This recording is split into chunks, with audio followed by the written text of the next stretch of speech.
ಎಲ್ಲರಿಗೂ ನಮಸ್ಕಾರ. ನಮ್ಮ ದೇಶಕ್ಕೆ ವಿದೇಶಿಯರು ಬಂದರು ಅಂತ ನಾವು ಹೇಳ್ತೀವಿ, ಇಲ್ಲಿ ಆಳಿದ್ರು ಅಂತ ಹೇಳ್ತೀವಿ.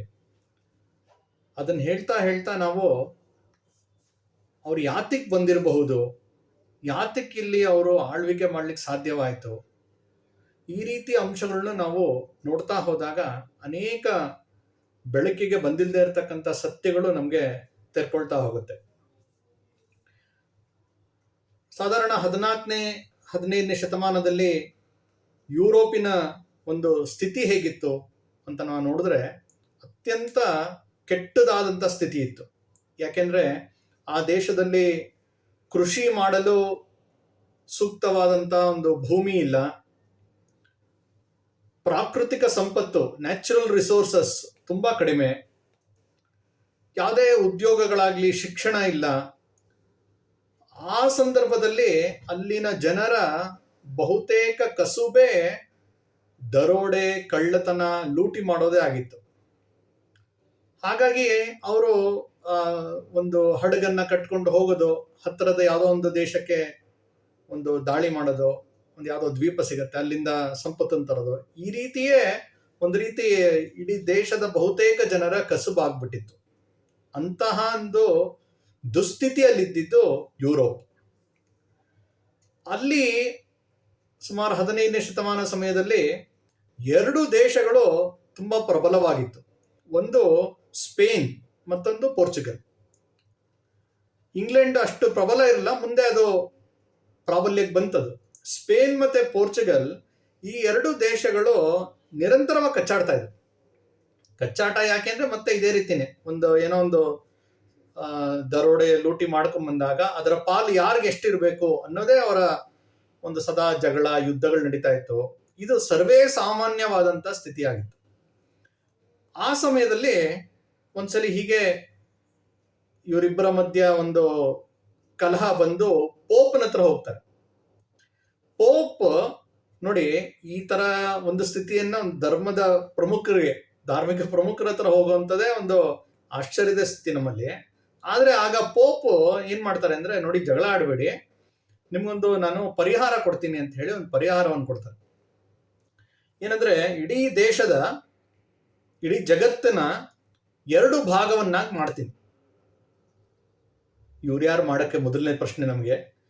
ಆಗ್ಲಿ, ಅವರು ಇಡೀ ಭೂಮಿಯನ್ನ 2 ಭಾಗ ಮಾಡ್ತೀನಿ.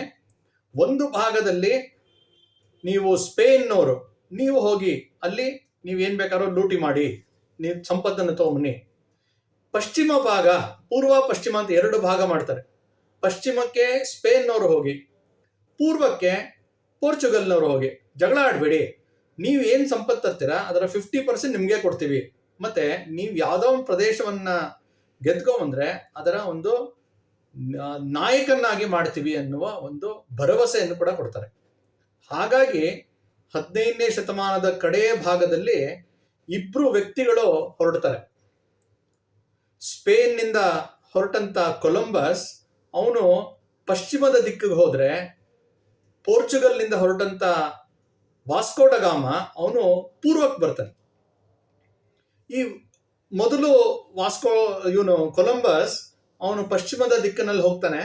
ಅಂದ್ರೆ ಅವರೆಲ್ರಿಗೂ ಮನಸ್ಸಿನಲ್ಲಿ ಏನಿತ್ತು ಅಂದ್ರೆ, ಅತ್ಯಂತ ಸಂಪದ್ಭರಿತವಾದಂತ ಒಂದು ಭೂಭಾಗ ಯಾವುದು ಅಂತ ಹೇಳಿದ್ರೆ ಪೂರ್ವದಲ್ಲಿರ್ತಕ್ಕಂಥ ಅಥವಾ ಭಾರತ. ಅದು ಎಲ್ಲಿದೆ ಅಂತ ಗೊತ್ತಿಲ್ಲ, ಯಾಕಂದ್ರೆ ಇವತ್ತಿನ ತರ ಯಾವುದೇ ಒಂದು ಟೆಕ್ನಾಲಜಿ ಆಗಲಿ, ಮ್ಯಾಪ್ ಆಗಲಿ ಏನೂ ಇಲ್ಲ. ಒಟ್ಟು ಭೂಮಿ ಗುಂಡಗಿದೆ ಅಂತ ಅಷ್ಟು ಮಟ್ಟಿಗೆ ಅವ್ರಿಗೆ ಒಂದು ಇತ್ತು. ಹುಡ್ಕೊಂಡು ಹೋದ್ರೆ ಸಿಗತ್ತೆ. ಭಾರತದಲ್ಲಿರ್ತಕ್ಕಂಥ ಸಂಪತ್ತನ್ನು ತರಬೇಕು, ಯಾಕಂದ್ರೆ ಇಷ್ಟು ಭಾರತದ ಒಂದು ವ್ಯಾಪಾರದ ಮೂಲಕ ಇಲ್ಲಿನ ವಸ್ತುಗಳು ಅಲ್ಲಿ ಪ್ರಸಿದ್ಧವಾಗಿತ್ತು, ಅಲ್ಲಿನ ಶ್ರೀಮಂತಿಕೆ ಬಗ್ಗೆ ಕೇಳಿದ್ರು. ಹಾಗಾಗಿ ಭಾರತಕ್ಕೆ ಹೋಗ್ಬೇಕು ಅನ್ನೋದೇ ಅವರೆಲ್ಲರ ಒಂದು ಮೂಲ ಉದ್ದೇಶ ಆಗಿತ್ತು. ಕೊಲಂಬಸ್ ಅವನು ಪಶ್ಚಿಮ ದಿಕ್ಕಿಗೆ ಹೋಗ್ತಾನೆ. ಸೊ ಹೊರಟ್ರೆ ಅವನು ಇವತ್ತು ಬಹಾಮಾಸ್ ಅಂತ ಏನ್ ಹೇಳ್ತಾರೆ, ಕೆರೆಬಿಯನ್ ಕಂಟ್ರೀಸ್ ಅಂತ, ಆ ಒಂದು ಭೂ ಪ್ರದೇಶಕ್ಕೆ ಅವನು ಕಾಲಿಡ್ತಾನೆ. 1492ನೇ ಇಸ್ವಿಯಲ್ಲಿ ಕೊಲಂಬಸ್ ಅಮೆರಿಕಾ ಖಂಡವನ್ನ ಅವನು ಕಾಲಿಡ್ತಾನೆ. ಅವನಿಗೆ ಅದು ಸಿಗ್ತಾ ಇದ್ದಂಗೆ ಭಾರಿ ಖುಷಿ ಆಗ್ಬಿಡುತ್ತೆ. ನೋಡ್ತಾನೆ ಜನ ಕಪ್ಪಗಿರ್ತಾರೆ, ಭಾರತ ಸಿಕ್ಬಿಡ್ತು ಅಂತ ಹೇಳಿ ಅವನು ಭಾರತವನ್ನೇ ನಾನು ಕಣ್ಣಿಡಿದೆ ಅಂತ ಖುಷಿ ಪಡ್ತಾನೆ. ಸುಮಾರು ವರ್ಷ ಹಂಗೆ ಅನ್ಕೊಂಡಿರ್ತಾನೆ, ಆಮೇಲೆ ಗೊತ್ತಾಗುತ್ತೆ ಅದು ಭಾರತ ಅಲ್ಲ ಅಂತ. ಆದರೆ ಪಶ್ಚಿಮದಲ್ಲಿ ಸಿಕ್ಕಂತ ಭಾರತ ಆದ್ರಿಂದ ಅದನ್ನು ವೆಸ್ಟ್ ಇಂಡೀಸ್ ಅಂತ ಇವತ್ತಿಗೂ ಕರೀತಾರೆ. ಮತ್ತೆ ಅಲ್ಲಿ ಕಂಡಂತ ಜನರನ್ನ ರೆಡ್ ಇಂಡಿಯನ್ಸ್ ಅನ್ನುವ ಹೆಸರು ಕೂಡ ಅವಾಗಲೇ ಬಳಕೆಗೆ ಬಂತು. ಅಂದ್ರೆ ಇಂಡಿಯನ್ಸ್ಗೂ ಅಲ್ಲಿಗೂ ಸಂಬಂಧ ಇಲ್ಲ, ಆದ್ರೆ ಇವನು ತಪ್ಪಾಗಿ ತಿಳ್ಕೊಂಡಿದ್ರಿಂದ ಅದು ವೆಸ್ಟ್ ಇಂಡೀಸ್ ಆಯ್ತು. ಮತ್ತೆ ಆ ಪ್ರದೇಶದಲ್ಲಿದ್ದಂತ ಮೂಲ ನಿವಾಸಿಗಳಿಗೆ ರೆಡ್ ಇಂಡಿಯನ್ಸ್ ಅಂತ ಕರೆಕ್ಷನ್ ಮಾಡಿದ್ರು. ಇವ್ರಿಗಿದ್ದ ಎರಡೇ ಗುರಿ. ಒಂದು, ಅಲ್ಲಿರ್ತಕ್ಕಂಥ ಚಿನ್ನವನ್ನ ತರಬೇಕು, ತುಂಬಾ ಚಿನ್ನ ಸಿಗತ್ತೆ ಅಂತ ಕೇಳಿದ್ರು. ಜೊತೆಗೆ ಅಲ್ಲಿನ ಜನರನ್ನ ಗುಲಾಮರಾಗಿ ಹೊತ್ಕೊಂಡ್ಬರ್ಬೇಕು, ಇಲ್ಲಿನ ಕೆಲಸಗಳಿಗೆ ಉಪಯೋಗ ಆಗತ್ತೆ. ಇದೆರಡೇ ಅವರ ಗುರಿ ಆಗಿತ್ತು. ಅಲ್ಲಿ ಯಾವ ಅಮೆರಿಕ ಕಾಲಿಟ್ಟ ಕೊಲಂಬಸ್, ಅಲ್ಲಿ ಬೇರೆ ಬೇರೆ ನಾಗರಿಕತೆಗಳು, ಸಂಸ್ಕೃತಿಗಳಿತ್ತು. ಅಲ್ಲಿನ ಮೂಲ ಸಂಸ್ಕೃತಿ ಮಾಯಾ ಸಿವಿಲೈಸೇಷನ್ ಅಂತ ಕರೀತಾರೆ, ಇನ್ಕಾ ಸಿವಿಲೈಸೇಷನ್, ಅಜಟೆಕ್ ಸಿವಿಲೈಸೇಷನ್, ಇವೆಲ್ಲವೂ ಇದರ ಜನಾಂಗ ಅಲ್ಲಿತ್ತಲ್ಲಿ. ತಮ್ಮದೇ ಆದಂತ ಪೂಜಾ ಪದ್ಧತಿ, ತಮ್ಮದೇ ಆದಂತ ಒಂದು ಸಂಸ್ಕೃತಿಯನ್ನ ಅರಳಿಸಿ ನಿಂತಂತ ಒಂದು ಭೂಪ್ರದೇಶ ಅದು. ಅಮೆರಿಕಾಗೆ ಕೊಲಂಬಸ್ ಕಾಲಿಟ್ಟ, ಅದಾಗಿ ಇವಾಗ 500 ವರ್ಷ ಆಗಿದೆ. ಕೊಲಂಬಸ್ ಕಾಲಿಡಕ್ ಮುಂಚೆ ಅಲ್ಲಿ ಇದ್ದಂತ ಏನು ಜನರಿದ್ದಾರೆ, ಮೂಲ ನಿವಾಸಿಗಳು, ಅವರು ಜನಸಂಖ್ಯೆ ಆವಾಗ 10 ಕೋಟಿ ಇತ್ತು. ಇವತ್ತು ಅವರ ಸಂಖ್ಯೆ ಸುಮಾರು 65,000. 10 ಕೋಟಿ ಇದ್ದಂತ ಜನ ಇವತ್ತು ಕೆಲವೇ ಸಾವಿರದಷ್ಟು ಆಗ್ಬೇಕು ಅಂದ್ರೆ ಅದೇಕ್ ಸಾಧ್ಯ? 5 ಶತಮಾನಗಳಲ್ಲಿ ನಮ್ಮ ದೇಶದಲ್ಲಿ ಸ್ವಾತಂತ್ರ್ಯ ಬಂದಾಗ 33 ಕೋಟಿ, ಅದು ಇಡೀ ಪೂರ್ಣ ಅಖಂಡ ಭಾರತದ್ದು. ಈಗ ತುಂಡಾಗಿರುವ ಭಾರತದ ಜನಸಂಖ್ಯೆ 135 ಕೋಟಿ ಆಗಿದೆ, ಇನ್ನೂ ದಾಟಿದೆ.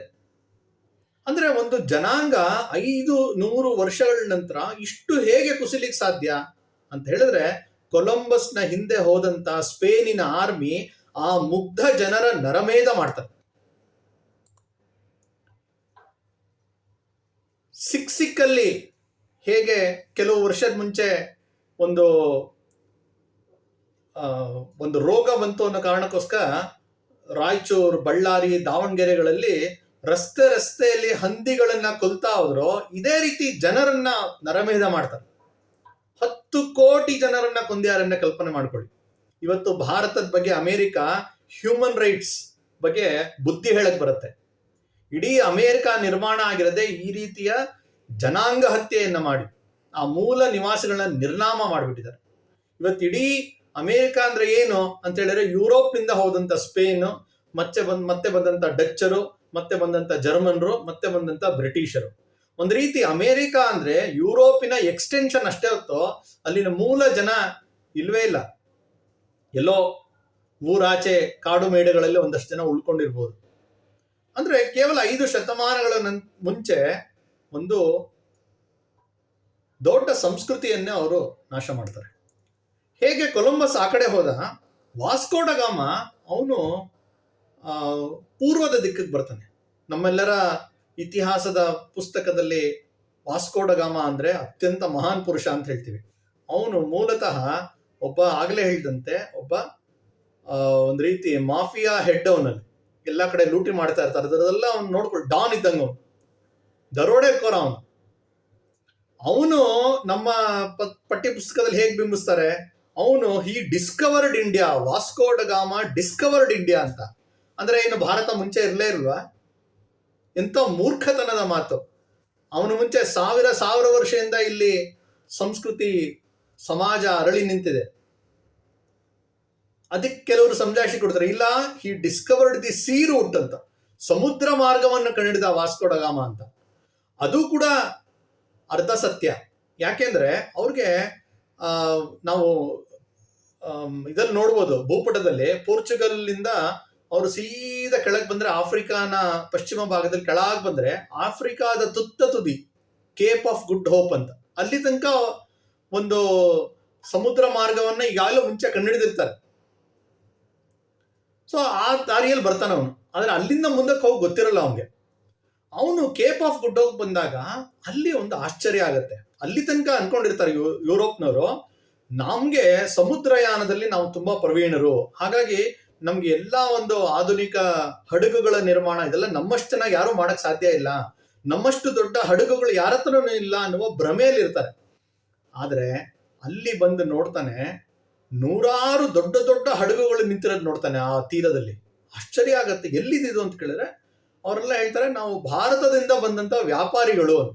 ಅಂದ್ರೆ ಭಾರತದ ವ್ಯಾಪಾರಿಗಳು ಇವ್ರು ಬರಕ್ಕೆ ಸಾಕಷ್ಟು ಮುಂಚೆನೆ ಆಫ್ರಿಕಾ ಇರ್ಬೋದು, ಗ್ರೀಕ್ ತನಕ ಹೋಗಿದ್ರು, ಆ ಕಡೆ ಜಪಾನ್ ತನಕ ಅವರು ಆರಾಮಾಗಿ ಓಡಾಡ್ತಾ ಇರ್ತಾರೆ, ಸಾಕಷ್ಟು ವ್ಯಾಪಾರಗಳನ್ನು ಮಾಡ್ತಾ ಇರ್ತಾರೆ. ಅವರಲ್ಲಿ ಕೇಳ್ತಾನೆ ನಾನು ಭಾರತಕ್ಕೆ ಹೋಗ್ಬೇಕು ಅಂದಾಗ ಅಲ್ಲಿಂದ ಒಬ್ಬ ವ್ಯಾಪಾರಿ ಬನ್ನಿ ನಮ್ಮನ್ನ ನೀವು ಅನುಸರಿಸಿ ಅಂತ ಹೇಳಿ ಅಲ್ಲಿಂದ ಭಾರತದ ತನಕ ಅವ್ನು ಕರ್ಕೊಂಡ್ ಬಂದ್ಬಿಡ್ತಾನೆ. ವಿಷ್ಣು ಶ್ರೀಧರ ವಾಕಣ್ಕರ್ ಅಂತ ಹೇಳಿ ನಮ್ಮ ಮಧ್ಯಪ್ರದೇಶದ ಒಬ್ಬ ಶ್ರೇಷ್ಠ, ಮಧ್ಯಪ್ರದೇಶದಲ್ಲಿ ಇದ್ದಂತ ಶ್ರೇಷ್ಠ ಇತಿಹಾಸಜ್ಞರು. ಅವರು ಯುರೋಪ್ಗೆ ಹೋದಾಗ ಒಂದು ಅಲ್ಲಿನ ಮ್ಯೂಸಿಯಂಗೆ ಹೋಗ್ತಾರೆ. ಅಲ್ಲಿ ವಾಸ್ಕೋ ಡ ಗಾಮನ ಡೈರಿ ಸಿಗತ್ತೆ, ಅವನ ಮೂಲ ದಾಖಲೆಗಳು ಸಿಗತ್ತೆ. ಅದನ್ನ ಇವರು ಪರಿಶೀಲಿಸ್ತಾ ಇರ್ಬೇಕಾದ್ರೆ ಈ ವಿಚಾರವನ್ನ ಅಲ್ಲಿ ಬರೆದಿಟ್ಟಿದ್ದಾರೆ. ವಾಸ್ಕೋ ಡ ಗಾಮಗೆ ಭಾರತದ ಗುಜರಾತಿನ ಒಬ್ಬ ವ್ಯಾಪಾರಿ ಚಂದನ್ ಅನ್ನುವ ಹೆಸರು, ಅವನಿಗೆ ಭಾರತಕ್ಕೆ ಸಮುದ್ರ ಮಾರ್ಗವನ್ನ ತೋರಿಸ್ಕೊಡ್ತಾನೆ. 1498 ಇಸ್ವಿ ಮೇ 20ನೇ ತಾರೀಕು ಭಾರತಕ್ಕೆ ತಲುಪ್ತಾನೆ. ಕಲ್ಲಿಕೋಟೆ, ಕ್ಯಾಲಿಕಟ್ ಅಂತ ಏನು ಅವರ ಬಾಯಿನಲ್ಲಿ ಅವರು ಕರೆದ್ರು, ಅಲ್ಲಿಗೆ ಬಂದು ಅವನು ತಲುಪ್ತಾನೆ. ಅಂದ್ರೆ ಅವನಿಗೆ ಈ ದೇಶದಲ್ಲಿ ಇರ್ತಕ್ಕಂಥ ಒಂದು ಇದು ಎಲ್ಲವೂ ಅವನಿಗೆ ಆಶ್ಚರ್ಯ ಆಗುತ್ತೆ. ಇಲ್ಲಿ ಸಾಕಷ್ಟು ವ್ಯಾಪಾರ, ಅದರ ನಿಮಿತ್ತ ಸಂಪತ್ತಿನ ಲೂಟಿ ಮಾಡಕ್ಕೋಸ್ಕರ ಬಂದಿಯಾನೆ. ಇಲ್ಲಿ ಬರ್ತಾನೆ, ನಮ್ಮ ಜನರ ಮುಗ್ಧತೆಯನ್ನ ಬಳಸಿ ಒಳಗಡೆ ಪ್ರವೇಶ ಮಾಡ್ತಾ ಹೋಗ್ತಾನೆ. ಕಲ್ಲಿಕೋಟೆಯ ರಾಜ ಸಮೂತ್ರಿ ಅಂತ ಕರೀತಾರೆ, ಜಮೂರಿನ್ ಅಂತ ಅವರು ಹೇಳ್ತಾರೆ. ಆ ಒಂದು ಏನು ರಾಜ ಮನೆತನ ಇದೆ ಅವರಲ್ಲಿ ಹೋಗಿ ಹೇಳ್ತಾನೆ, ನಾನು ನಿಮ್ಮ ಅತಿಥಿ ಆಗಿದ್ದೀನಿ ಅಂತ. ಅತಿಥಿ ಅಂತ ಹೇಳ್ತಾ ಇದ್ದಂಗೆ ನಮ್ಮಲ್ಲಿ ಅತಿಥಿಗೆ ಒಂದು ಸ್ವಾಗತ ಮಾಡ್ತೀವಿ, ಅವರಿಗೆ ಸತ್ಕಾರ ಮಾಡ್ತೀವಿ, ಇರೋಕೆ ಅವಕಾಶ ಮಾಡ್ತೀವಿ. ಹಾಗಾಗಿ ಇವನ್ಗೆಲ್ಲ ಅವಕಾಶ ಮಾಡ್ಕೊಡ್ತಾರೆ ಉಳ್ಕೊಳ್ಳೋಕ್ಕೆ. ಇವನು ಅಲ್ಲಿ ಒಂದು ಕೋಟೆಯನ್ನು ಕೂಡ ಕಟ್ತಾನೆ. ವ್ಯಾಪಾರ ಮಾಡ್ತೀನಿ ಅಂತ ಹೇಳಿ ಎಲ್ಲ ಅನುಮತಿಗಳು ತಗೊಳ್ತಾನೆ, ವ್ಯಾಪಾರ ಶುರು ಮಾಡ್ತಾನೆ. ಸ್ವಲ್ಪ ಸಮಯ ನೋಡಿಕೊಂಡು ಯಾರು ಇವನಿಗೆ ಅವಕಾಶ ಕೊಟ್ಟ, ಅತಿಥಿಯಾಗಿ ಸ್ವೀಕರಿಸಿ ಎಲ್ಲ ಸತ್ಕಾರ ಕೊಟ್ಟ ಆ ರಾಜನನ್ನೇ ಇವನು ಕೊಂದು ಬಿಡ್ತಾನೆ. ಕಲ್ಲಿಕೋಟೆಯನ್ನು ವಶಪಡಿಸ್ಕೊಳ್ತಾನೆ. ಇಲ್ಲಿಂದ ಸಂಪತ್ತನ್ನು ತಗೊಂಡೋಗ್ತಾನೆ. ಸುಮಾರು 8 ಹಡಗುಗಳಲ್ಲಿ ಇಲ್ಲಿಂದ ಅವನು ಸಂಪತ್ತನ್ನ ದೋಚ್ಕೊಂಡು ವಾಪಸ್ ಹೋಗ್ತಾನೆ. ಮತ್ತೊಮ್ಮೆ ಬರ್ತಾನೆ. ಒಟ್ಟು 3 ಬಾರಿ ಬಂದಿಯಾನೆ. 2ನೇ ಬಾರಿ ಬಂದಾಗ ಸುಮಾರು 12 ಹಡಗುಗಳಲ್ಲಿ ತಗೊಂಡೋಗ್ತಾನೆ. 3ನೇ ಬಾರಿ ಬಂದಾಗ 20 ಹಡಗುಗಳಲ್ಲಿ ಇಲ್ಲಿಂದ ಸಂಪತ್ತನ್ನು ಲೂಟಿ ಮಾಡ್ಕೊಂಡು ಹೋಗ್ತಾನೆ. 3 ಬಾರಿ ಭಾರತಕ್ಕೆ ಬಂದಾಗ ಅವನು ಕೋಟ್ಯಾಂತರ ರೂಪಾಯಿ ಬೆಲೆ ಬಾಳುವಂತಹ ಸಂಪತ್ತನ್ನ ಇಲ್ಲಿಂದ ತಗೊಂಡೋಗಿದ್ದಾನೆ. ಅದ್ರ ಜೊತೆಗೆ ಆ ಇಡೀ ಪ್ರದೇಶದಲ್ಲಿ ಹಡಗುಗಳನ್ನ ಬೇರೆ ಬೇರೆ ದೇಶದಿಂದ ಬರ್ತಿತ್ತು ವ್ಯಾಪಾರಕ್ಕಾಗಿ, ಅದನ್ನ ವಸೂಲಿ ಮಾಡ್ತಕ್ಕಂಥ ಕೆಲಸವನ್ನು ಶುರು ಮಾಡ್ತಾನೆ. ಯಾರು ಇವ್ರಿಗೆ ಒಂದು ಇದನ್ನ ಕೊಡಲ್ಲ ದುಡ್ಡನ್ನ, ಅಂತ ಹಡಗುಗಳನ್ನ ಬೀಳ್ಸೋಂತ ಕೆಲಸ ಮಾಡ್ತಾನೆ, ಧ್ವಂಸ ಮಾಡ್ತಕ್ಕಂಥ ಕೆಲಸ ಮಾಡ್ತಾನೆ. ಈ ರೀತಿ ಆ ಕರಾವಳಿ ಪ್ರದೇಶದಲ್ಲಿ ಕ್ರಮೇಣವಾಗಿ ಪೋರ್ಚುಗೀಸರು ತಮ್ಮ ಒಂದು ನೆಲೆಯನ್ನ ನಿರ್ಮಾಣ ಮಾಡಕ್ ಶುರು ಮಾಡ್ತಾರೆ. ಅಂದ್ರೆ ಪೋರ್ಚುಗೀಸರ ಒಂದು ಸಾಮರ್ಥ್ಯ ಇದ್ದಿದ್ದು ಸಮುದ್ರ ಮಾರ್ಗದಲ್ಲಿ ಬಂದ್ರು, ಸಮುದ್ರ ಮಾರ್ಗದಲ್ಲಿ ಇಲ್ಲಿ ಬರ್ತಕ್ಕಂಥ ಏನು ಹಡಗುಗಳಿದೆ ಇದ್ರ ಮೇಲೆ ನಿಯಂತ್ರಣ ತಗೊಂಡ್ರೆ ಇಲ್ಲಿರ್ತಕ್ಕಂಥ ಪ್ರದೇಶವನ್ನು ನಾವು ಲೂಟಿ ಹೊಡಿಬೋದು ಅನ್ನೋದೇ ಅವ್ರ ಉದ್ದೇಶವಾಗಿತ್ತು. ಹಾಗಾಗಿ ಬೇರೆ ಬೇರೆ ಕುತಂತ್ರಗಳನ್ನ ಮಾಡ್ತಾ ಒಂದೊಂದೇ ಜಾಗವನ್ನು ವಶಪಡಿಸ್ಕೊಳ್ತಾ ಹೋಗ್ತಾರೆ. ನಮ್ಮಲ್ಲೂ ಕೂಡ ಇದ್ದಂತ ಕೆಲವು ಕೊರತೆಗಳು ಅವ್ರಿಗೆ ಲಾಭ ಆಗುತ್ತೆ. 1505ನೇ ಇಸ್ವಿಯಲ್ಲಿ ಅವರು ಕೊಚ್ಚಿಯನ್ನ ಗೆಲ್ತಾರೆ. ಅದಾದ್ಮೇಲೆ 1510ನೇ ಇಸ್ವಿಯಲ್ಲಿ ಗೋವಾವನ್ನ ವಶಪಡಿಸ್ಕೊಳ್ತಾರೆ. ಗೋವಾ ಮುಂಚೆ ವಿಜಯನಗರ ಸಾಮ್ರಾಜ್ಯಕ್ಕೆ ಸೇರಿತ್ತು. ಅದಾದ್ಮೇಲೆ ಬಹಮನಿ ಸುಲ್ತಾನರ ವಶ ಇರುತ್ತೆ. ಅಲ್ಲಿ ಅವರು ಯುದ್ಧ ಮಾಡಿ ಅದನ್ನ ಗೆದ್ಕೊಳ್ತಾರೆ. ಗೆದ್ಕೊಂಡ್ಮೇಲೆ ಗೋವಾ ಅವರ ಒಂದು ಕೇಂದ್ರ ಸ್ಥಾನ ಆಗುತ್ತೆ. ಆಫ್ರಿಕಾದಿಂದ ಪೂರ್ವಕ್ಕೆ ಈ ಕಡೆ ಜಪಾನ್ ತನಕ ಎಲ್ಲೆಲ್ಲ ಅವ್ರು ಈ ರೀತಿ ಹೋಗಿ ವಶಪಡಿಸ್ಕೊಂಡ್ರು, ಇದೆಲ್ಲ ಕಾಲೋನಿಗಳಿಗೆ ಅವ್ರಿಗೆ ಗೋವಾನೇ ಕೇಂದ್ರವಾದಂತ ಒಂದು ಸ್ಥಾನ ಮಾಡ್ಕೊಳ್ತಾರೆ. ಈಸ್ಟ್ ಆಫ್ರಿಕಾ ಇಂದ ಜಪಾನ್ ತನಕ ಇರತಕ್ಕಂಥ ಎಲ್ಲಾ ಪ್ರದೇಶಗಳಿಗೆ ಇವರ ಒಂದು ಕೇಂದ್ರ, ವ್ಯಾಪಾರದ ಕೇಂದ್ರ ಅಂತ ಹೆಸರಿಗೆ ಕ್ರಮೇಣ ಕಾಲೋನಿ ಕೂಡ ಮಾಡ್ತಾ ಹೋಗ್ತಾರೆ. ಇದಾದ್ಮೇಲೆ ಈಗಾಗಲೇ ತಿಳಿಸಿದಂತೆ ಇಲ್ಲಿ ಡಚ್ಚರು ಬರ್ತಾರೆ, ಅವ್ರ ಜೊತೆ ಯುದ್ಧ ಆಗತ್ತೆ, ಬ್ರಿಟಿಷರ ಜೊತೆ ಯುದ್ಧ ಆಗತ್ತೆ. ಅವಾಗ ಸೂರತ್ ಕಳ್ಕೊಳ್ತಾರೆ. ಅದಕ್ಕೆ ಮುಂಚೆ ಹೇಗೆ ಅಂದ್ರೆ ಇಡೀ ಕೊಂಕಣ ಪ್ರದೇಶವನ್ನ ಗೆದ್ಬಿಟ್ಟಿರ್ತಾರೆ. ದಕ್ಷಿಣದ ಕೇರಳದಿಂದ ಗುಜರಾತ್ ತನಕ, ಅಂದ್ರೆ ನಮ್ಮ ಪಶ್ಚಿಮ ಭಾಗದಲ್ಲಿರ್ತಕ್ಕಂಥ ಕರಾವಳಿಯ ಎಲ್ಲಾ ಬಂದರುಗಳು, ಎಲ್ಲಾ ಪ್ರಮುಖ ಊರುಗಳನ್ನ ತಗೊಂಡಿರ್ತಾರೆ. ಆದ್ರೆ ಒಂದೊಂದೇ ಕಳ್ಕೊಳ್ತಾ ಹೋಗ್ತಾರೆ. ಡಚ್ಚರ ಹತ್ರ ಸ್ವಲ್ಪ ಸೋಲ್ತಾರೆ, ಬ್ರಿಟಿಷರ ಹತ್ರ ಸೂರತ್, ಮುಂಬೈ ಎಲ್ಲವನ್ನ ಕಳ್ಕೊಳ್ತಾ ಹೋಗ್ತಾರೆ. ಕಡೆ ಗೋವಾ ಮಾತ್ರ ಅವ್ರಿಗೆ ದೀರ್ಘಕಾಲದಲ್ಲಿ ಅವ್ರ ಕೈಲಿತ್ತು. ಅಂದ್ರೆ 1961ನೇ ಇಸ್ವಿ ತನಕ, ಅಂದ್ರೆ ನಮ್ಮ ಸ್ವಾತಂತ್ರ್ಯ ಬಂದ ನಂತರವೂ ಗೋವಾ ಅದು ಮುಕ್ತಿಗೊಂಡಿರಲಿಲ್ಲ. ಅಂದ್ರೆ ಇಷ್ಟು ದೀರ್ಘಕಾಲ, ಅಂದ್ರೆ 1498ನೇ ಇಸ್ವಿಗೆ ಬಂದ್ರು, 1961ನೇ ಇಸ್ವಿ ತನಕ ಸುಮಾರು 463 ವರ್ಷಗಳ ಕಾಲದಲ್ಲಿ ಅವ್ರು ಏನ್ ಮಾಡಿದ್ರು? ಸುಮ್ಮನೆ ಏನೋ ವ್ಯಾಪಾರ ಮಾಡಿದ್ರ ಅಥವಾ ಸುಮ್ಮನೆ ಆಳ್ವಿಕೆ ಮಾಡಿದ್ರ? ಇಲ್ಲ. ಅತ್ಯಂತ ಕ್ರೌರ್ಯವಾಗಿ ಅವರು ಈ ನಮ್ಮ ಜನರನ್ನ ನಡೆಸ್ಕೊಂಡ್ರು. ನಮ್ಮ ಹಿಂದೂಗಳ ಮೇಲೆ ಬಲವಂತದ ಮತಾಂತರ ಮಾಡ್ತಾರೆ. ಅವರು ಮತಾಂತರ ಮಾಡದಂತ ಒಂದು ಸಣ್ಣ ಉದಾಹರಣೆ ಕೊಡ್ತೀನಿ. ಯಾವಾಗ ಅವರು ಗೋವಾವನ್ನ ವಶಪಡಿಸ್ಕೊಳ್ತಾರೆ, 1546ನೇ ಇಸ್ವಿಯಲ್ಲಿ ಒಂದು ಅಫಿಷಿಯಲ್ ಡಿಕ್ಲರೇಷನ್ ಬರುತ್ತೆ ರೋಮನ್ ಕ್ಯಾಥೋಲಿಕ್ ಚರ್ಚ್ನಿಂದ. ಏನಂದ್ರೆ, ಇಡೀ ಈ ಪ್ರದೇಶವನ್ನ ಕ್ರಿಶ್ಚಿಯನ್ ಮಯ ಮಾಡಬೇಕು, ಇಲ್ಲೆಲ್ಲ ಇರ್ತಕ್ಕಂಥ ಜನರನ್ನ ಮತಾಂತರ ಮಾಡಬೇಕು ಅನ್ನುವ ಒಂದು ಇನ್ಕ್ವಿಸಿಷನ್ ಅಂತ ಹೇಳಿದ್ರೆ, ಇದು ಕ್ರಿಶ್ಚಿಯನ್ ದೇಶ ಅಂತ ಡಿಕ್ಲೇರ್ ಆಗ್ಬಿಟ್ಟಿದೆ. ಅಕಸ್ಮಾತ್ ಯಾರಾದ್ರೂ ಆ ರೀತಿ ನಡ್ಕೊಳ್ತಾ ಇಲ್ಲ ಅಂದ್ರೆ ಅವ್ರನ್ನ ವಿಚಾರಣೆ ಮಾಡಬೇಕು. ಅದು ಇನ್ಕ್ವಿಸಿಷನ್ ಅಂತ. ಆ ರೀತಿ ಒಂದು ಏನು ಸರ್ಕ್ಯುಲರ್ ಬರ್ತಾ ಇದ್ದಂಗೆ ಇಲ್ಲಿರ್ತಕ್ಕಂಥ ಹಿಂದೂಗಳನ್ನ ಅವರು ಹಿಂಸೆ ಮಾಡಕ್ ಶುರು ಮಾಡ್ತಾರೆ, ಮತಾಂತರ ಮಾಡಕ್ ಶುರು ಮಾಡ್ತಾರೆ. ಅದೇ ಪ್ರಾರಂಭದ ಏನು ಆ ಒಂದು ನಿರ್ಣಯ ಬರ್ತಾ ಇದ್ದಂಗೆ ಇಡೀ ಗೋವಾದಲ್ಲಿದ್ದಂತ ಎಲ್ಲಾ ಪ್ರಮುಖ ದೇವಸ್ಥಾನನ ಧ್ವಂಸ ಮಾಡ್ತಾರೆ. ಸುಮಾರು 350 ದೇವಸ್ಥಾನಗಳನ್ನ ಅವರು ಧ್ವಂಸ ಮಾಡದಂತ ದಾಖಲೆ ಅವರೇ ಇಟ್ಟಾರೆ. ವಿಶೇಷವಾಗಿ ಇಬ್ರು ಬರ್ತಾರೆ ಈ ಮತಾಂತರದ ಕೆಲಸವನ್ನ ನೇತೃತ್ವಕ್ಕೋಸ್ಕರ. ಒಬ್ಬ ಫ್ರಾನ್ಸಿಸ್ ಝೇವಿಯರ್ ಮತ್ತು ಮಾರ್ಟಿನ್ ಆಲ್ಫೋನ್ಸೋ ಅಂತ ಅತ್ಯಂತ ಕ್ರೂರಿಗಳು. ಕ್ರಿಶ್ಚಿಯನ್ ಮತದ ಪ್ರಸಾರಕ್ಕೋಸ್ಕರನೇ ಬಂದಂತ ಇಬ್ರು ಪಾದ್ರಿಗಳು. ಒಂದೊಂದೇ ನಿಯಮಗಳನ್ನ ಬಿಗಿ ಮಾಡ್ತಾ ಹೋಗ್ತಾರೆ. ಎಲ್ಲಾ ಪುಸ್ತಕಗಳನ್ನ ಇವರು ಬ್ಯಾನ್ ಮಾಡ್ತಾರೆ. ಯಾವುದೇ ಪುಸ್ತಕ ಅದು ಕೊಂಕಣಿಯಲ್ಲಿದ್ರೆ, ಮರಾಠಿಯಲ್ಲಿದ್ರೆ, ಸಂಸ್ಕೃತದಲ್ಲಿದ್ರೆ ಅಥವಾ ಅರಬ್, ಯಾಕಂದ್ರೆ ಅರಬ್ ಭಾಷೆ ಬಳಸೋರು ಇದ್ರು, ಈ 4 ಭಾಷೆಯಲ್ಲಿದ್ದಂತ ಎಲ್ಲಾ ಪುಸ್ತಕಗಳನ್ನ ಅದು ಬಹಿಷ್ಕಾರ ಮಾಡ್ತಾರೆ, ಬ್ಯಾನ್ ಮಾಡ್ತಾರೆ. ಅಷ್ಟೇ ಅಲ್ಲ, ಇವತ್ತು ನಮ್ಮ ಅನೇಕ ಬಾರಿ ಒಂದು ಭಾಷೆಯ ಮಹತ್ವ ಏನಪ್ಪ, ಯಾವ ಭಾಷೆ ಆದ್ರೆ ಏನಂತೆ ಅಂತ ಅನ್ಸುತ್ತೆ. ಭಾಷೆ ಅನ್ನೋದು ಕೇವಲ ಸಂವಹನಕ್ಕಷ್ಟೇ ಅಲ್ವಾ, ಯಾತಕ್ಕೆ ನಮ್ಮ ಭಾಷೆನೇ ಎನ್ನುವ ಬರುತ್ತೆ. ಆದ್ರೆ ನೋಡಿ, ಅಲ್ಲಿ ಅವರು ಕೊಂಕಣಿ ಭಾಷೆಯನ್ನ ಬ್ಯಾನ್ ಮಾಡ್ತಾರೆ, ಯಾರು ಮಾತಾಡಬಾರ್ದು. ಆ ಭಾಷೆ ಮಾತಾಡ್ತಾ ಇದ್ರೆ ಅವ್ರನ್ನ ತಗೊಂಡೋಗಿ ಜೈಲಿಗೆ ಹಾಕ್ತಾ ಇರ್ತಾರೆ. ಅಂದ್ರೆ ಅವರ ಒಂದು ಪೈಶಾಚಿಕ ಕೃತ್ಯದ ಬಾಹುಗಳು ಬೇರೆ ಬೇರೆ ರೀತಿ ತೆರ್ಕೊಳ್ತಾ ಹೋಗುತ್ತೆ. ಆಗ ನಮ್ಮ ದೇಶಕ್ಕೆ ಒಂದು ಬೇರೆ ದೇಶದಿಂದ ಬಂದಂತ ಒಬ್ರು ನಿರಾಶ್ರಿತರಿದ್ರು. ಯಾರು ಅಂದ್ರೆ ಯಹೂದಿಗಳು, ಜ್ಯೂಸ್.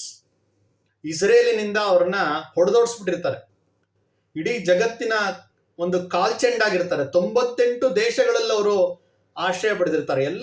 ಅನೇಕ ದೇಶಗಳಲ್ಲೂ ಅವ್ರಿಗೆ ಒಂದು ತೊಂದರೆನೇ ಆಗಿರುತ್ತೆ. ಯಹೂದಿಗಳೇ ಹೇಳದಂತೆ, ಜ್ಯೂಸ್ ಭಾರತವನ್ನ ಹೇಳದಂತೆ, ಭಾರತದಲ್ಲಿ ಮಾತ್ರ ಅವ್ರಿಗೆ ತಮ್ಮ ಮತವನ್ನ ಆಚರಣೆ ಮಾಡಕ್ಕೆ ಅಬ್ಸಲ್ಯೂಟ್ ಫ್ರೀಡಮ್ ಸಿಕ್ಕಿದ್ದು ಅಂತ ಅವರೇ ಹೇಳ್ಕೊಂಡಿದ್ದಾರೆ. ಭಾರತದಲ್ಲಿ ಮಾತ್ರ ಸಿಕ್ಕಿತ್ತು. ಆದ್ರೆ ಇಲ್ಲಿ ಪೋರ್ಚುಗೀಸರು ಬಂದ ನಂತರ ಇವ್ರ ಮೇಲೂ ತಮ್ಮ ಒಂದು ಹಿಂಸಾ ಕೃತ್ಯವನ್ನು ಮಾಡಕ್ ಶುರು ಮಾಡ್ತಾರೆ. ಎಂತೆಂಥ ರೀತಿ ಮಾಡ್ಯಾರಂದ್ರೆ, ಒಂದು ಉದಾಹರಣೆ ಕೆಲವು ಹೇಳ್ತಾನೆ ಅಷ್ಟೇ. ಯಾರೇ ಒಬ್ಬ ವ್ಯಕ್ತಿ ಅವನು ಹಿಂದೂವಾಗಿದ್ರೆ ಅವನ ತಂದೆಯ ಆಸ್ತಿಗೆ ಅವನು ಪಾಲುದಾರ ಆಗ್ಲಿಕ್ಕೆ ಸಾಧ್ಯ ಇಲ್ಲ ಅಂತ ಹೇಳಿ ನಿಯಮ ಮಾಡ್ತಾರೆ. ಯಾರ್ಯಾರು ಹಿಂದೂಗಳು ಸರ್ಕಾರಿ ಕೆಲಸದಲ್ಲಿದ್ದಾರೆ ಅವ್ರನ್ನೆಲ್ಲ ಕೆಲಸದಿಂದ ತೆಗೆದಾಕ್ತಾರೆ. ಒಂದು ನೀನ್ ಮತಾಂತರ ಆಗ್ಬೇಕು, ಇಲ್ಲ ನೀನು ಕೆಲಸದಿಂದ ಇಮಿಡಿಯೇಟ್ ವಜಾ ಮಾಡ್ಬಿಡ್ತಾರೆ. ಯಾವ್ದಾದ್ರು ಮಗುಗೆ ತಂದೆ ಅಥವಾ ತಾಯಿ ತೀರ್ಕೊಂಡ್ರು, ಅನಾಥ ಆಯ್ತು ಅಂತ ಹೇಳಿದ್ರೆ ತಕ್ಷಣ ಆ ಮಗು ಸೊಸೈಟಿ ಆಫ್ ಜೀಸಸ್ ಅಂತ ಮಾಡಿರ್ತಾರೆ, ಅವರು ಬಂದು ಸೀಸ್ ಮಾಡ್ತಾ ಇರ್ತಾರೆ ಮಗುವನ್ನು, ಅಲ್ಲೇ ಮತಾಂತರ ಮಾಡ್ಬಿಡ್ತಾರೆ. ಅವರೇ ಬರೆದಿಟ್ಟಿರೋ ದಾಖಲೆ ಪ್ರಕಾರ ಸುಮಾರು 1560ನೇ ಇಸ್ವಿಯಿಂದ 1624 ತನಕ ಆ ಸಮಯದಲ್ಲಿ ಸುಮಾರು 16,700 ಜನರನ್ನ ವಿಚಾರಣೆ ಮಾಡಿದೀವಿ ಅಂತ ಒಂದು ದಾಖಲೆ ಅವ್ರದಲ್ಲೇ ಸಿಗತ್ತೆ. ಯಾರು ಅಕಸ್ಮಾತ್ ಮತಾಂತರಕ್ಕೆ ಒಪ್ಪಲ್ಲ ಅವ್ರನ್ನ ಸಾರ್ವಜನಿಕವಾಗಿ ಬಂದು ಚಡಿಯೇಟ್ ಕೊಡ್ತಾ ಇರ್ತಾರೆ. ಅವರ ಉಗುರುಗಳನ್ನ ನಾವು ನೇಲ್ ಕಟರ್ನಲ್ಲಿ ಕಟ್ ಮಾಡೋ ರೀತಿ ಅಲ್ಲ, ಇಡೀ ಉಗುರನ್ನ ಬೆರಳಿಂದ ಕಿತ್ತತಕ್ಕಂತ ಹಿಂಸಾತ್ಮಕ ಕೆಲಸ ಮಾಡ್ತಾ ಇರ್ತಾರೆ. ಕಣ್ಣುಗಳನ್ನ ತೆಗೆದಂತ ಉದಾಹರಣೆ ಇದೆ. ಯಾರು ಹಿಂದುವಾಗೆ ಉಳಿದು ಕ್ರಿಶ್ಚಿಯಾನಿಟಿಗೆ ಮತಾಂತರ ಆಗಲ್ಲ ಅವ್ರನ್ನ ಬಿಸಿ ಕಾಯ್ತಾ ಇರತಕ್ಕಂತ ಕಾದಿರುವ ಬಾಂಡ್ಲೆಗೆ ಹಾಕಿ ಸುಟ್ಟಿರುವ ಅನೇಕ ಆ ಬಾಂಡ್ಲೆಗಳು ಸಿಕ್ಕಿದೆ ಇವತ್ತು. ಈ ರೀತಿ ಅತ್ಯಂತ ಹಿಂಸಾತ್ಮಕವಾಗಿ ಅನೇಕ ಹಳ್ಳಿಗಳನ್ನೇ ಸುಟ್ಟಾಕ್ಬಿಡ್ತಾ ಇರುತ್ತೆ.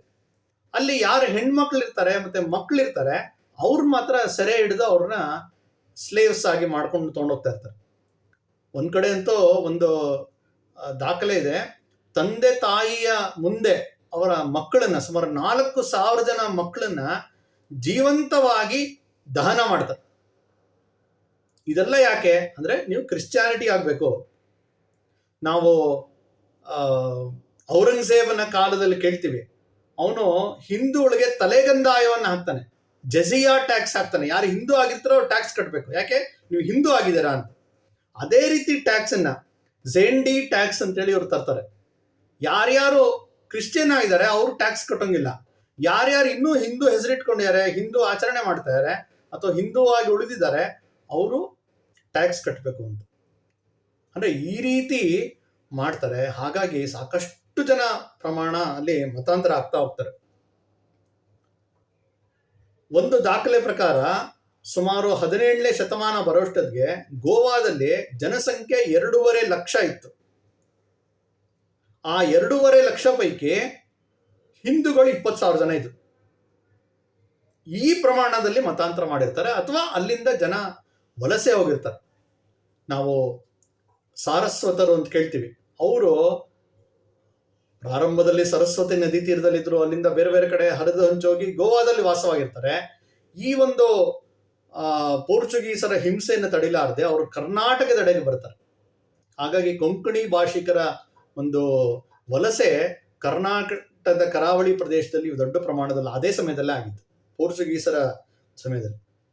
ನೋಡಿ ಎಂತ ಒಂದು ದುರಂತ ಅಂದ್ರೆ, ಯಾವ ವ್ಯಕ್ತಿ ಇನ್ಕ್ವಿಸಿಷನ್ ಮಾಡ್ದ, ಸೇಂಟ್ ಫ್ರಾನ್ಸಿಸ್ ಅಂತ ಹೇಳಿ, ಅವನ ಹೆಸರನ್ನು ಇವತ್ತಿಗೂ ಚರ್ಚಿದೆ. ನೀವು ಯಾರು ಗೋವಾಗೆ ಹೋಗ್ತೀರಾ ಅಂದ್ರೆ ಗೋವಾದಲ್ಲಿ ನೋಡತಕ್ಕಂಥ ಯಾವ್ದಾರು ಟೂರಿಸ್ಟ್ ಪ್ಲೇಸಸ್, ಪ್ರೇಕ್ಷಣೀಯ ಸ್ಥಳ ಅಂತ ಹೇಳಿದ್ರೆ ಸೇಂಟ್ ಫ್ರಾನ್ಸಿಸ್ ಚರ್ಚ್ ಅಂತ ಹೇಳ್ತಾರೆ. ಅವನ ನೆನಪಿಗಾಗಿ ಪೋರ್ಚುಗೀಸರು ಕಟ್ಟಿದ್ದು. ಯಾರು ಈ ದೇಶವನ್ನ ಅತ್ಯಂತ ಅಮಾನುಷವಾಗಿ ಮತಾಂತರ ಮಾಡದಂತ, ಹಿಂಸೆ ಕೊಟ್ಟಂತ ವ್ಯಕ್ತಿಯನ್ನ ಚರ್ಚ್ ಮಾಡಿದರೆ ನಮ್ಮ ಜನ ಹೋಗ್ತಾರಲ್ಲಿಗೆ, ಯಾಕಂದ್ರೆ ಏನು ಗೊತ್ತಿಲ್ಲ. ಅಷ್ಟೇ ಅಲ್ಲ, ಯುನೆಸ್ಕೋ ಅದನ್ನ ವರ್ಲ್ಡ್ ಹೆರಿಟೇಜ್ ಸೈಟ್ ಅಂತ ಕೂಡ ಗುರುತಿಸಿದೆ. ಇದು ಮತ್ತೊಂದು ಪ್ರಾಯಶಃ ದುರಂತದ ಮುಂದುವರಿಕೆ. ಈ ರೀತಿ ಇವರ ಒಂದು ಏನು ಆಳ್ವಿಕೆ ಇತ್ತು.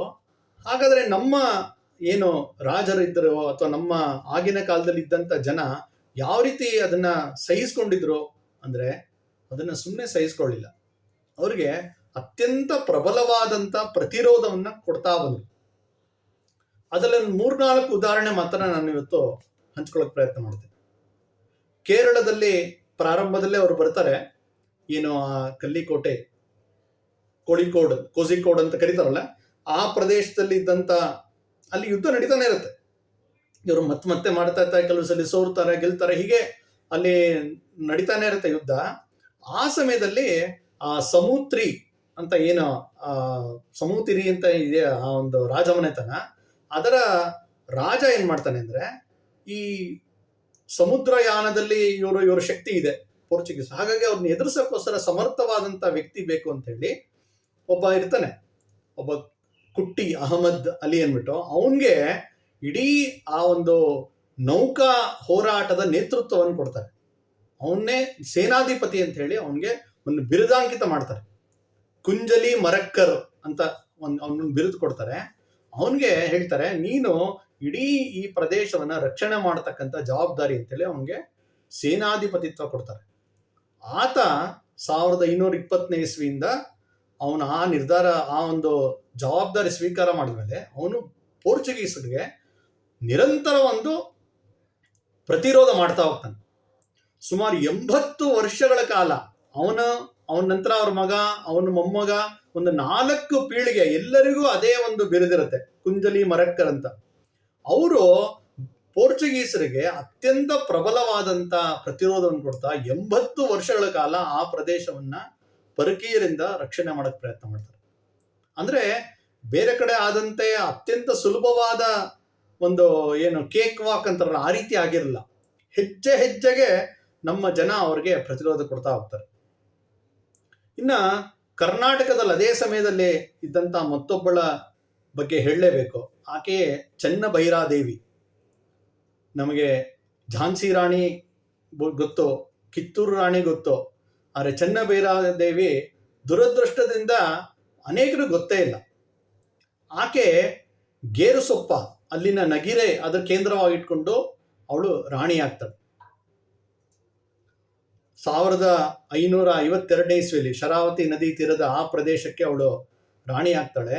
ಅದಾದ ಮೇಲೆ 1606 ಇಸ್ವಿ ತನಕ ಸುಮಾರು 54 ವರ್ಷಗಳ ಕಾಲ ಪೋರ್ಚುಗೀಸರಿಗೆ ಸಿಂಹಸ್ವಪ್ನವಾಗಿ ಅವಳು ತನ್ನ ರಾಜ್ಯಭಾರ ಮಾಡ್ತಾಳೆ.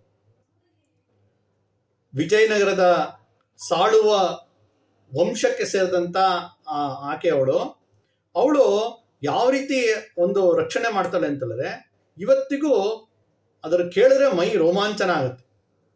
ಅಂದ್ರೆ ಗೋವಾದಿಂದ ದಕ್ಷಿಣಕ್ಕೆ ಇರ್ತಕ್ಕಂಥ ಏನು ಕರ್ನಾಟಕದ ಪ್ರದೇಶ ಇದೆ, ವಿಶೇಷವಾಗಿ ಮಲೆನಾಡು ಮತ್ತು ಕರಾವಳಿಯ ಇಡೀ ಪ್ರದೇಶವನ್ನ ಅವಳು ರಕ್ಷಣೆ ಮಾಡ್ತಾಳೆ. ಉತ್ತರ ಕನ್ನಡ, ದಕ್ಷಿಣ ಕನ್ನಡ, ಮಲಬಾರ ತನಕ.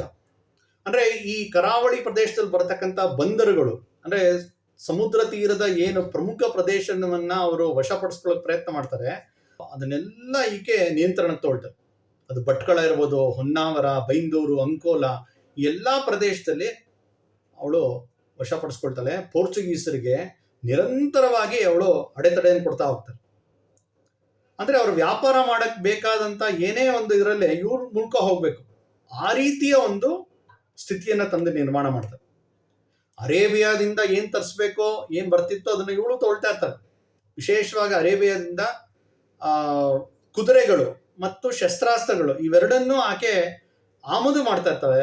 ಆದ್ರೆ ಇಲ್ಲಿಂದ ಹೋಗ್ತಾ ಇದ್ದಂತ ಏನು ಮಸಾಲಾ ಪದಾರ್ಥಗಳಿತ್ತು ಅದು ಅತ್ಯಂತ ಬಲವಾದಂತ ನಿಯಂತ್ರಣ ಇರುತ್ತೆ. ವಿಶೇಷವಾಗಿ ಕಾಳು ಮೆಣಸು, ಜಾಕಾಯಿ, ಜಾಪತ್ರೆ, ಅಡಿಕೆ ಇವೆಲ್ಲವನ್ನು ಇವಳ ಮೂಲಕನೇ ಹೋಗ್ಬೇಕು.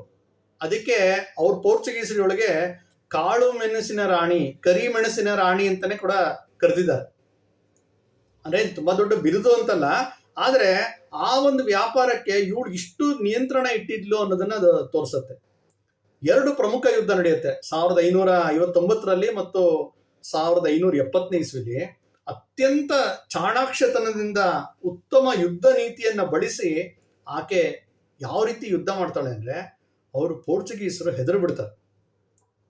ಕೊಚಿನ್ನ ಕ್ಯಾಪ್ಟನ್ ಆಗಿದ್ದಂತ ವ್ಯಕ್ತಿ ಅವನು ಪೋರ್ಚುಗಲ್ನ ರಾಜನಿಗೆ ಪತ್ರ ಬರೀತಾನೆ. ಏನಂದ್ರೆ ಇಲ್ಲೊಬ್ಳಿದ್ದಾಳೆ, ಅಲ್ಲಿ ಬಳಸ್ತಾನೆ ಅವನ ಹೆಸರದು, ಕಾಳು ಮೆಣಸಿನ ರಾಣಿ.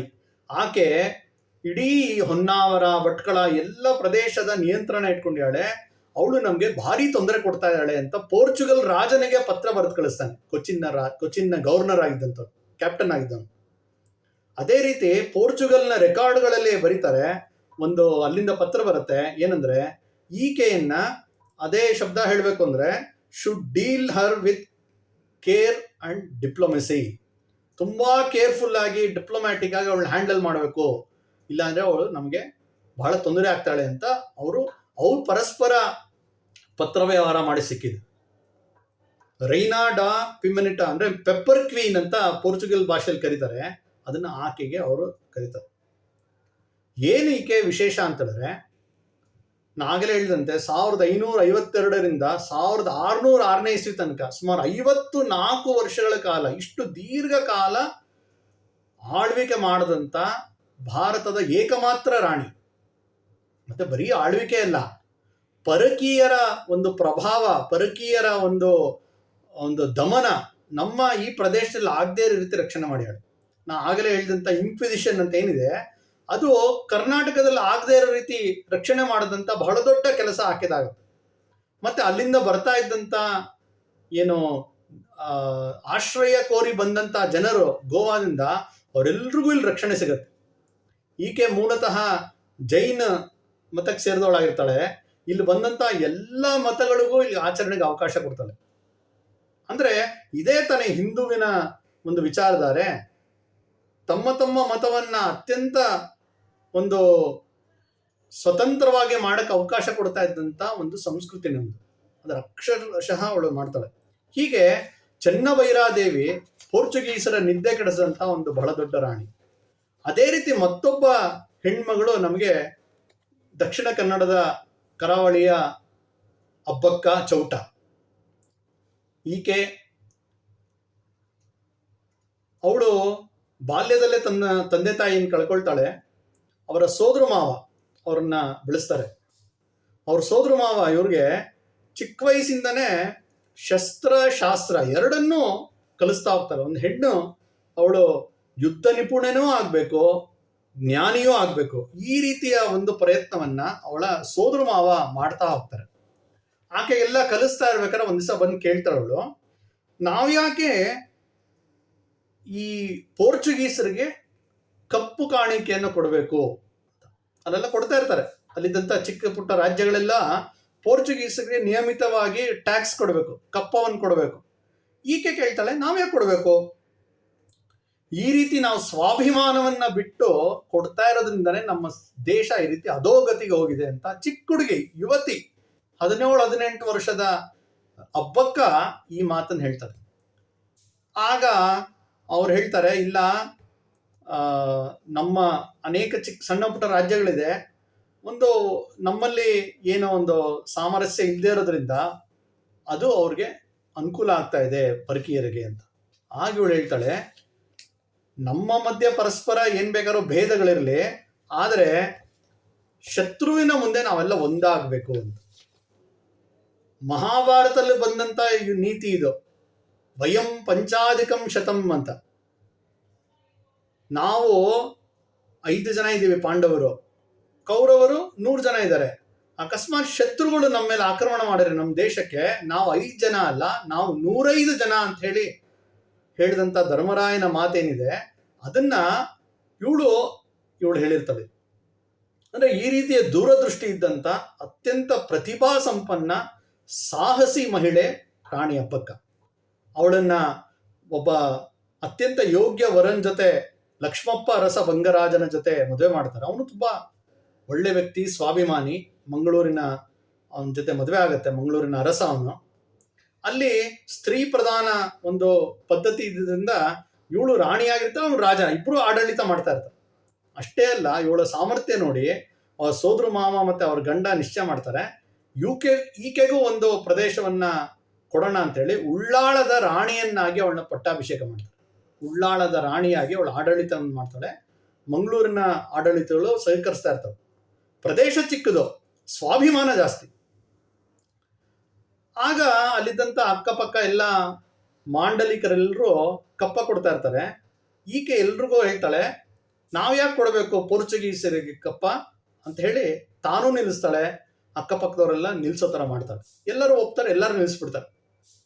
ಇವರ ಒಬ್ಬ ಸಂಬಂಧಿ ಇರ್ತಾನೆ, ದೇಶದ್ರೋಹಿ ಕಾಮರಾಜ ಅಂತ. ಅವನು ಪೋರ್ಚುಗೀಸರ ಒಂದು ಮದ್ಯ ಮತ್ತು ಮಾಂಸದ ಆಸೆ ಬಿದ್ದು ಅವ್ರಿಗೆಲ್ಲ ಹೋಗಿ ಅವರು ಸಹಕಾರ ಮಾಡ್ತಾ ಇರ್ತಾನೆ.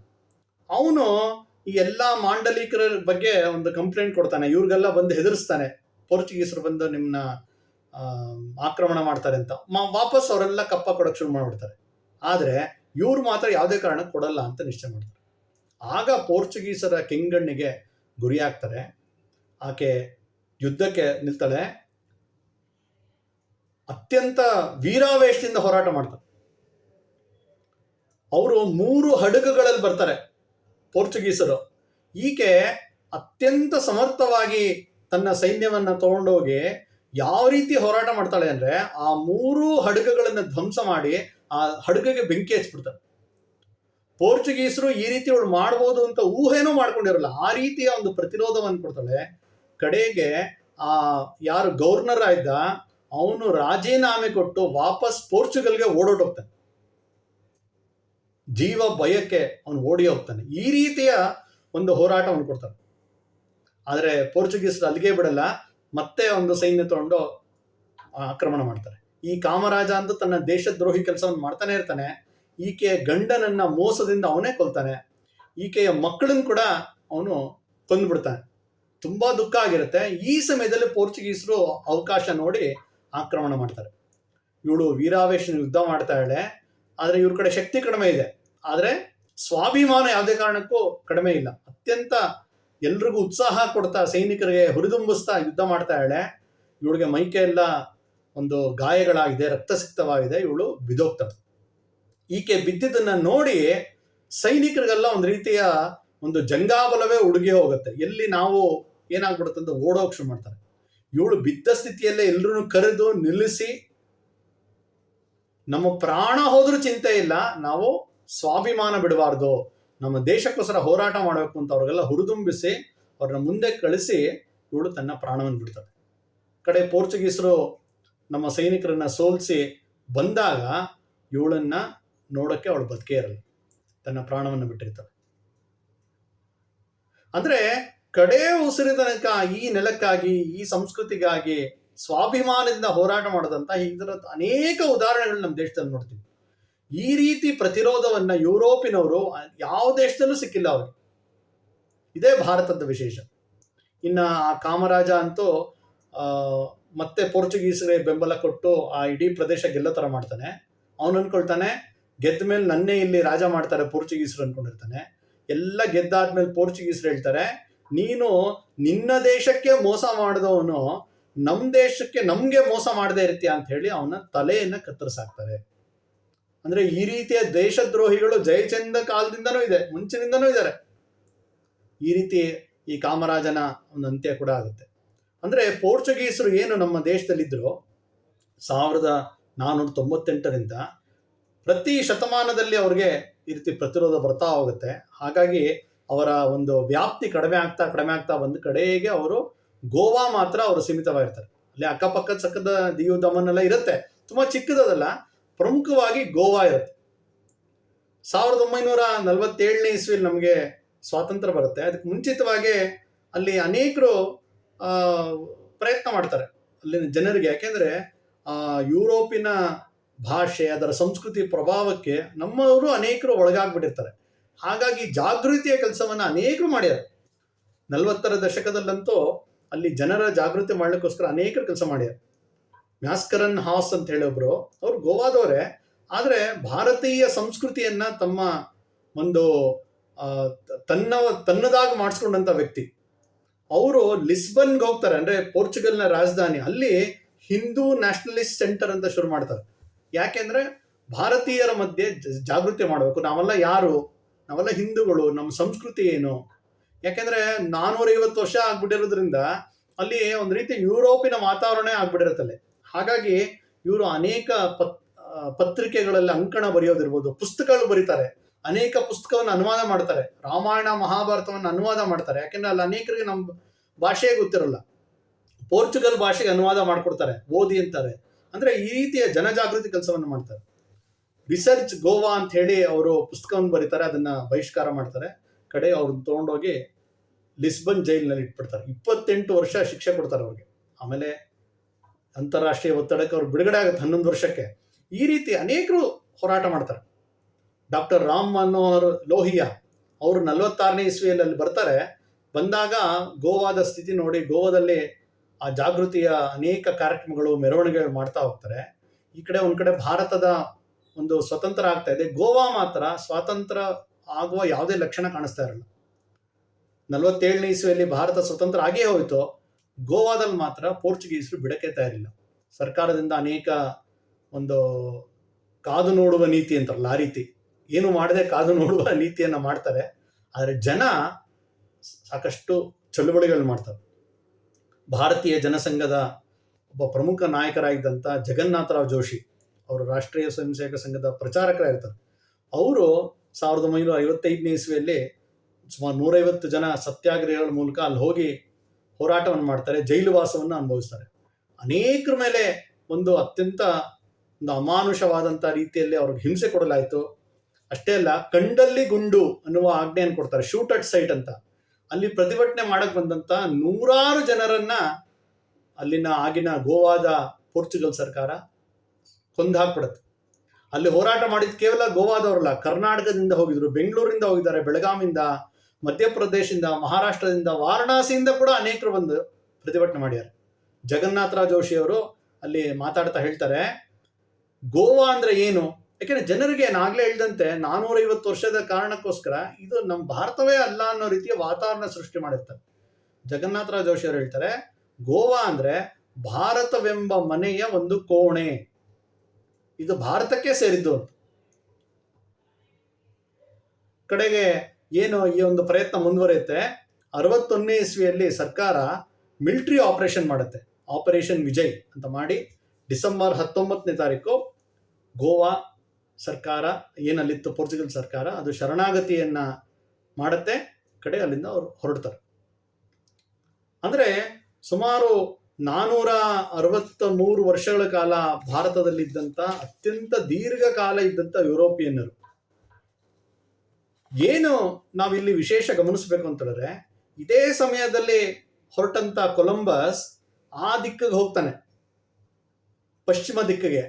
ಇಡೀ ಅಮೇರಿಕಾ ಖಂಡ ಅದು ಯುರೋಪ್ ಮಯ ಆಗ್ಬಿಡುತ್ತೆ, ಸರ್ವನಾಶ ಮಾಡಿಬಿಡ್ತಾರೆ ಅಲ್ಲಿನ ಮೂಲ ಸಂಸ್ಕೃತಿಯನ್ನ. ಇವತ್ತು ಇಡೀ ಅಮೇರಿಕಾದ ಜನಸಂಖ್ಯೆಯಲ್ಲಿ ಮೂಲ ನಿವಾಸಿಗಳ ಸಂಖ್ಯೆ ಲೆಸ್ ದೆನ್ 2%. ಅಮೇರಿಕ ಎಷ್ಟು ದೊಡ್ಡ ದೇಶ ಅಂದ್ರೆ ಭಾರತಕ್ಕಿಂತ 3 ಪಟ್ಟು ದೊಡ್ಡ ದೇಶ ಇದೆ. ಭಾರತಕ್ಕಿಂತ 3 ಪಟ್ಟು ದೊಡ್ಡ ದೇಶವನ್ನ ಕೊಲಂಬಸ್ ಗೆಲ್ಲಿಕ್ ಸಾಧ್ಯವಾಗುತ್ತೆ. ಆದರೆ ಅಮೇರಿಕಾಗಿಂತ 3ನೇ ಒಂದು ಭಾಗವಾಗಿರ್ತಕ್ಕಂಥ ಭಾರತವನ್ನ ವಾಸ್ಕೋ ಡ ಗಾಮ ಕೊಂಕಣ ಅಂದ್ರೆ ಕರಾವಳಿ ಪ್ರದೇಶ ಬಿಟ್ಟು ಒಳಗೆ ಬರಕ್ಕೂ ಆಗಲ್ಲ. ಆ ರೀತಿ ಒಂದು ಪ್ರತಿರೋಧ ನಮ್ಮ ದೇಶ ಕೊಡುತ್ತೆ. ಇಡೀ ಕರಾವಳಿಯನ್ನ ಅವರು ವಶಪಡಿಸ್ಕೊಂಡಿರ್ತಾರೆ ಕೆಲವು ಸಮಯ, ಆದರೆ ಕ್ರಮೇಣ ಗೋವಾಗೆ ಸೀಮಿತವಾಗ್ತಾರೆ. ಕಡೆ ಅಲ್ಲಿಂದನೂ ಅವ್ರನ್ನ ಹೊರಕ್ಕೆ ಹಾಕುವುದಲ್ಲಿ ನಾವು ಯಶಸ್ವಿ ಆಗ್ತೀವಿ. ಹೀಗೆ ಭಾರತ ಅಂತ ಹೇಳಿದ್ರೆ ಈ ರೀತಿಯ ಒಂದು ಸ್ವಾತಂತ್ರ್ಯಕ್ಕೋಸ್ಕರ, ಸ್ವಧರ್ಮಕ್ಕೋಸ್ಕರ ನಿರಂತರ ಶ್ರಮಿಸತ್ತೆ. ಅಷ್ಟೆಲ್ಲ ಮತಾಂತರ ಮಾಡಿದ್ರು ಅವರು. ಇವತ್ತು ಗೋವಾ ಅಂದ್ರೆ ಒಂದು ರೀತಿಯ ಯಾವ ರೀತಿ ಬಿಂಬಿಸ್ತಾರೆ ಅಂದ್ರೆ ಒಂದು ಕ್ರಿಶ್ಚಿಯನ್ ಕೇಂದ್ರಿತ ದೇಶ, ಕ್ರಿಶ್ಚಿಯನ್ ಕೇಂದ್ರಿತ ರಾಜ್ಯ ಅಂತ ರೀತಿಯಲ್ಲಿ ಪ್ರತಿಬಿಂಬಿಸ್ತಾರೆ. ಆದರೆ ಅಕ್ಷರಶಃ ನೋಡಿದ್ರೆ ಗೋವಾದಲ್ಲಿ 65% ಹಿಂದೂಗಳೇ ಇರೋದು ಇವತ್ತಿಗೂ. ಅಂದ್ರೆ ಅವರ ಮತಾಂತರದ ಪ್ರಯತ್ನವಾಗಿರಲಿ, ಸಾಮ್ರಾಜ್ಯ ವಿಸ್ತರಣೆ ಆಗಿರಲಿ, ತಮ್ಮ ಒಂದು ಆಳ್ವಿಕೆಯನ್ನ ಬಲವಂತಾಗಿರೋದಿಲ್ಲ, ಎಲ್ಲದರಲ್ಲೂ ಅವ್ರನ್ನ ವಿಫಲಗೊಳಿಸಲಾಯಿತು. ಹಾಗಾಗಿ ಭಾರತದ ಸ್ವಾತಂತ್ರ್ಯ ಹೋರಾಟ ಅಂತ ಹೇಳಿದ್ರೆ ಯಾರೋ ಕೆಲವು ವ್ಯಕ್ತಿಗಳು, ಪ್ರಸಿದ್ಧ ಪರಿಚಿತ ವ್ಯಕ್ತಿಗಳು ಅಷ್ಟೇ ಅಲ್ಲ, ಅಪರಿಚಿತ ಅಸಂಖ್ಯ ವ್ಯಕ್ತಿಗಳದಲ್ಲಿ ಹೋರಾಟ ಮಾಡ್ಯಾರೆ. ಅವರ ಹೋರಾಟದ ಒಂದು ಪ್ರದೇಶ ಚಿಕ್ಕದಿರ್ಬೋದು, ಆದರೆ ಅವರ ಉದ್ದೇಶ ಈ ನೆಲವನ್ನ ರಕ್ಷಣೆ ಮಾಡಬೇಕು, ಈ ನೆಲದ ಸಂಸ್ಕೃತಿಯನ್ನು ಉಳಿಸ್ಬೇಕು, ಪರಕೀಯರಿಗೆ ಇಲ್ಲಿ ಇರಕ್ ಬಿಡಬಾರದು ಅನ್ನುವ ಏಕಮಾತ್ರ ಉದ್ದೇಶಕ್ಕೋಸ್ಕರ ತಮ್ಮ ಪ್ರಾಣಾರ್ಪಣೆಯನ್ನು ಮಾಡದಂತ ಈ ರೀತಿ ಉದಾಹರಣೆಗಳನ್ನು ನೋಡ್ತೀವಿ. ಹೀಗೆ ಪೋರ್ಚುಗೀಸರ ವಿರುದ್ಧ ಹೋರಾಟದ ಬಗ್ಗೆ ಇವತ್ತಿನ ಒಂದು ಅವಧಿಯಲ್ಲಿ ಒಂದಷ್ಟು ಅಂಶಗಳನ್ನ, ಎಲ್ಲವನ್ನೂ ವಿಸ್ತಾರವಾಗಿ ಹೇಳಲಿಕ್ಕಾಗಿಲ್ಲ, ಒಂದಷ್ಟು ಪ್ರಮುಖ ಅಂಶಗಳನ್ನ ನಿಮ್ಮ ಮುಂದೆ ತರುವ ಪ್ರಯತ್ನ ಮಾಡಿದ್ದೀನಿ ಅಂತ ಹೇಳ್ತಾ ಇವತ್ತಿನ ಒಂದು ಅವಧಿಯನ್ನು ಮುಕ್ತಾಯ ಮಾಡ್ತಾ ಇದ್ದೀನಿ. ನಮಸ್ಕಾರ.